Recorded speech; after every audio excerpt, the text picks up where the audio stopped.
Namaste, my friend. Happy Jack here. Welcome to this video training on discovering your life purpose.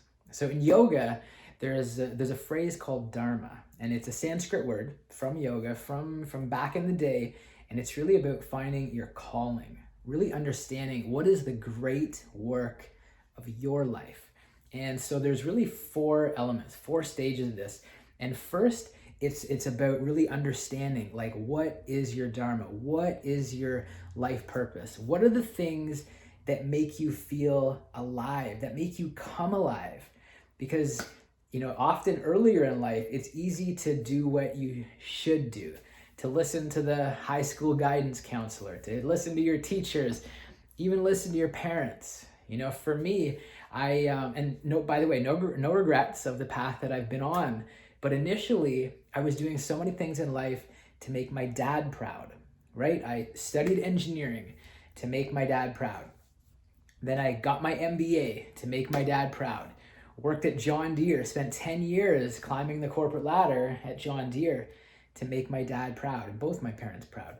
And as much learning and experience that came from that, and as great of a company as John Deere is, still love them, it's just not my passion. That was not my calling. Yes, I'm good at math, but that was not my calling. But then, whoa, let me tell you, when I found yoga, I felt alive. I came alive. I couldn't wait to get out of bed in the morning. Couldn't wait for that alarm clock to go off so I could get up, go to my local studio, do some yoga, connect with a high vibe tribe. That was just such an indication of, like, this is how I want to spend my life. Then I started doing teacher trainings. Like, oh my God, this is what I want to do. This is what I want to share with others. So look to your Dharma. What are the things that make you come alive? Second step, do it full out. Like, do it full out. It's not enough just to passively, watch documentaries or read self-help books. No, do it full out. Practice full out. Share it full out. Talk about it. Man, I'm telling you, I don't drink coffee anymore, but at the beginning, I was still drinking coffee.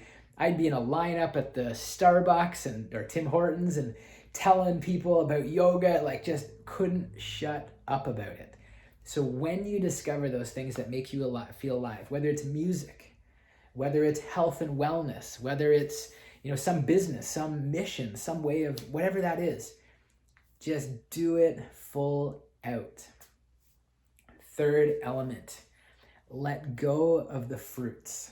So what that means is, don't be attached to the outcome. Don't do it, for the money. I certainly didn't do it for the money. I had a fantastic career with John Deere, paid me well, company car, company laptop, phone, all that stuff, right? And then gave all of that up to backpack around the world, to live in ashrams in India, to teach volunteer yoga to orphanages in Bali, and then lead teacher trainings in Africa with deaf students and blind students and just the most beautiful souls around the world.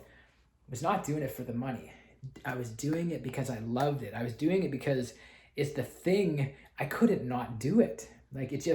I was paying for the privilege of being able to do it, both take trainings and assist at trainings. Not doing it for the fruits.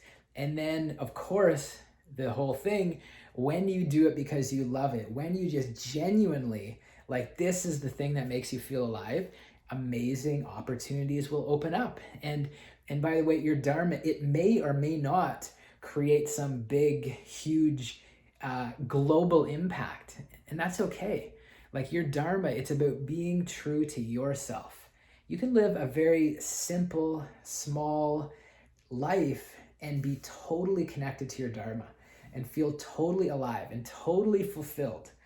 There's some great story, I won't tell it right now, but there's the fisherman who's just so content sitting on the edge of the dock, just goes and does his fishing, fishes for a few hours, makes enough money to take care of his family, and then spends his time hanging out with friends and playing music. And then there's the other person who's working around the clock and obsessing about it and trying to make money at it so that one day they can live that very simple life.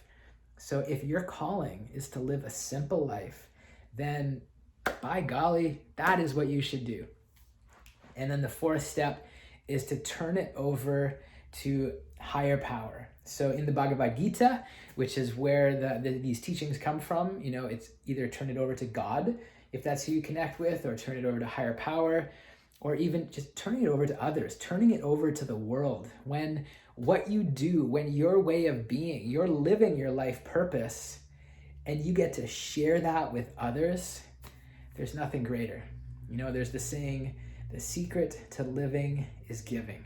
And I'll tell you, when you discover your life purpose, your Dharma, and then you do it full out, no matter what, let go of the attachment, let go of the need, certainly comparing yourself to others out there, just doing it because this is your calling and doing it for others, you will feel alive. This is what the yogic path is all about. And I want this for you. So take some time, reflect on it, and get clear. What is your Dharma? What is your calling? What makes you feel alive? What's the thing you can't not do? And then boom, do it full out. This is it. This is your life. Namaste, my friend. Namaste, my friend. Happy Jack here. I trust you enjoyed this video. Have you ever considered getting certified as a yoga teacher? I've created a free training video that explains the 5 most important factors when you're choosing a yoga school to study with. Now, if you're already a yoga teacher or you're curious about becoming one, you're gonna love this. To get access to the free training, just click the link in the description below. Namaste.